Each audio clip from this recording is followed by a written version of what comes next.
자, 지금 영상으로 만나보셨는데 강선우 후보자 논란에 이어서 이제는 이 최동석 처장 이 발언 논란까지 인사 문제 이 동시다발적으로 터지고 있습니다. 먼저 우리 차 교수님께서 동시다발적으로 퍼져나오는 이 인사 문제 이걸 어떻게 보십니까? 일단 뭐 이재명 정부가 인수위 없이 출범한 정부잖아요. 예. 그러다 보니까 상당히 사전에 준비할 시간이 그리고 또 이거 인사 이 검증 시스템을 만드는 것 자체가 쉽지 않았을 거예요. 네. 바로 그 때문에 뭐 여러 가지 문제들이 터져 나올 수 있는 부분은 충분히 이해할 수 있는데 네. 문제는 문제가 터지고 난 뒤에 이재명 정부의 대응 그리고 또 여기에 대한 문제점에서 드러난 부분을 어떻게 보완하고 그 궁극적으로 대책을 만들어낼 수 있느냐 이런 부분들에 있어서 상당히 좀 위협한 부분이 분명히 있다는 생각이 듭니다. 네. 지난번 뭐 이준석 후보자 같은 경우는 그나마 빨리 그대로 대처를 했습니다만 강선우 후보자 같은 경우는 임명 강행으로 가는 듯 하다가 결국은 민심을 뭐 그렇게 수용한 것도 저는 뭐 잘했다고 생각을 합니다만 좀 더 진작 일찍 했으면 어땠을까 하는 생각이 드는 것이고 네. 그리고 무엇보다도 지금 최동석 인사처장 같은 경우는 바로 인사를 총 담당하는 실무사령탑이잖아요. 네. 이런 분의 자질에 대한 이 이야기가 계속적으로 나오고 있는 부분에 대해서는 저는 좀 정권적 차원에서 전향적으로 좀 대처할 필요가 있다. 그러니까 이 직설적으로 말씀드리면 예. 이분의 거친 문제에 대해서도 심각하게 저는 민심을 눈높이에 맞출 필요가 있다는 생각이 듭니다. 알겠습니다. 양태정 부위원장께서는 지금 말씀하신 대로 인수위가 없었기 때문에 뭐 이해는 가지만 지금 말씀하신 문제점에 대해서는 어떻게 받아들이세요? 그러니까 양태정 변호사님 먼저 하시죠. 예. 그러니까 우선 이제 지금 뭐 발언 자체는 조금 과격한 면이 있죠. 그래서 사실 그런 부분은 부적절한 발언인 건 사실입니다만 예. 그 발언 자체가 이제 본인이 이제 사인일 때, 그러니까 공직을 맡기 전에 그냥 일반 유튜버로서 한 발언이기 때문에 그걸 가지고 인사혁신처장이라는 공직을 맡을 자격이나 뭐 자질이 안 된다라고 보는 거는 조금 과하지 않나 생각이 들고요. 예. 다만 이번 이재명 정부의 이제 기조는 인사 기조는 이제 능력 우선, 그래서 바로 이제 현장에 투입해서 이제 역할을 할 수 있는 능력을 최우선으로 본 거라는 생각은 듭니다. 네. 그렇기 때문에 이제 최 처장 같은 이런 분은 이제 어쨌든 본인이 인사 전문가로서 뭐 한국은행에서도 20년 넘게 계셨고 뭐 민간 기업이나 컨설팅 업체에서도 여러 인사 쪽 이제 경험이 많은 이제 전문가로서 채용이 된 만큼 그 능력을 보여줌으로써 이제 이런 과거의 발언에 좀 논란을 부식시킬 필요가 있고요. 네. 다만 이제 문재인 정부의 인사들에 대한 좀 이제 과격한 비난이나 그런 발언에 대해서는 다시 한번 사과할 필요가 있다고 생각을 합니다. 알겠습니다. 자, 지금 변호사님께서 말씀을 해주셨지만 좀 차근차근 어떤 발언들이 계속 나오고 있는지 왜 문제가 있는 건지를 다시 한번 꼼꼼히 저희가 한번 짚어보겠습니다. 최 처장은요, 과거 유튜버와 SNS에서 했던 발언들 지금 계속해서 등장하면서 논란이 꺼지지 않고 있는 상황인데 최 처장이 이 대통령을 추켜 세우는 발언도 또 추가로 나왔습니다. 한번 좀 들어보시죠.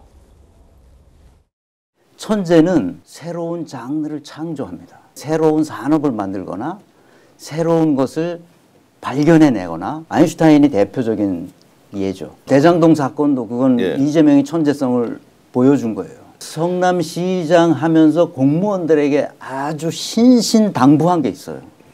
뇌물 먹지 마라. 네. 뇌물은 그건 악마가 주는 것이다. 반드시 걸리게 돼 있다. 화장실에도 그걸 써붙여요. 화장실에 직원들이 보라고. 그런 시장이 없거든요. 객관적으로 본다는 건 굉장히 어려워요. 주관적인 판단이 저처럼 이런 이재명을 연구해서 이 사람은 천재적인 기질을 타고났구나. 근데 이걸 버리지 못하는 거예요. 사람들이 이재명 같은 천재적인 행정가 정치가를 우리 민족을 위해서라도 머슴으로 써야 되는데 직접 들어보셨습니다만 대장동 사건 이거조차도 이 대통령의 천재성이다 이렇게 포장을 했습니다. 박민영 대변인 어떻게 들으셨어요?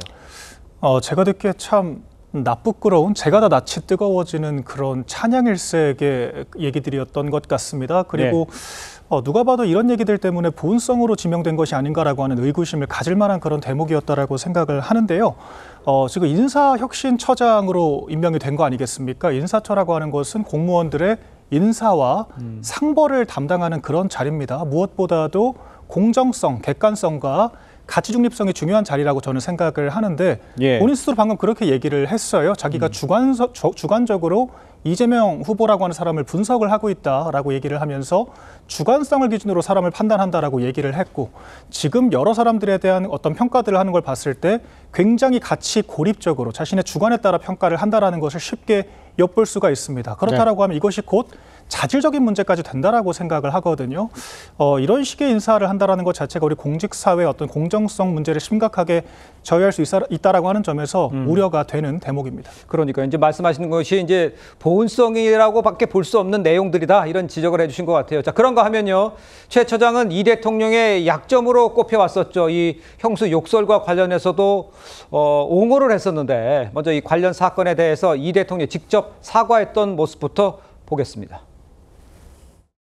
제가 우리 가족에게 폭언을 한 건 사실인데 지금 다시 그 시절로 되돌아가 본다면 안 그러려고 노력하겠지만 어떨지는 솔직히 잘 모르겠어요. 당시에는 공직을 그만두는 것도 각오한 상태였는데 또 갈등의 최초 원인은 제가 가족들의 시정 개입이나 이권 개입을 막다가 생긴 것이었기 때문에 우리 국민들께서 그런 점들은 조금 감안해 주시고 또 제 부족함에 대해서는 용서를 바랍니다.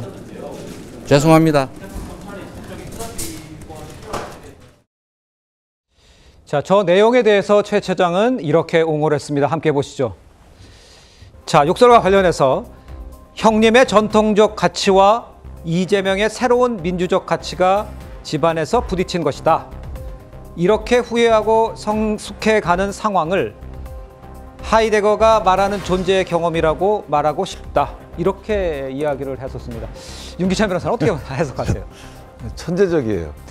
저는 왜요? 개인적으로 글쎄요, 욕설을 한 당사자도 당연히 그 사과를 해야 되는 것이고, 네.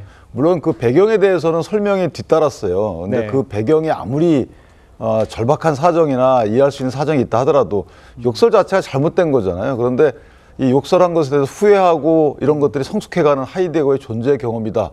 무슨 말인지 잘 모르겠지만 어쨌든 포장을 했잖아요. 네네. 그 어떤 특정인에 대해서 작정하고 특정인을 포장하거나 치켜 세우는 데 있어서 천재적이다라는 생각이 들고, 네. 글쎄 저분이 뭘 전공했는지 잘 모르겠지만 어찌됐든 인사와 관련돼서 수많은 사람들의 평을 합니다. 이건 뭐 새 평이 아니고 본인 평이죠. 근데 그 평에 있어서 유일하게 칭찬받는 분은 이재명 현 대통령입니다. 네. 그렇다면 나머지 분들이 전부 다 잘못됐을까요? 뭐 장단점이 전부 다 있을 텐데 이런 식의 사람에 대한 평가를 하시는 분이 그릇된 평가라고 저는 생각이 드는데, 이런 분이 인사와 관련된 공직을 맡는다. 그러니까 민간기업에서 가능합니다. 민간기업에서는 민간기업의 오로지 그 이익만 갖고 추구하면 되는 것인데 공직은 그렇지 않아요. 다양한 이해관계들을 예. 조정하는 것이 인사를 통해서 하는 부분도 없잖아 있는데 그런 직에 대해서 이런 편향적 시각을 갖고 있는 분이 인사 담당자가 된다. 저는 이게 절대 맡아서는 안 되는 거다 이런 생각이 듭니다. 알겠습니다.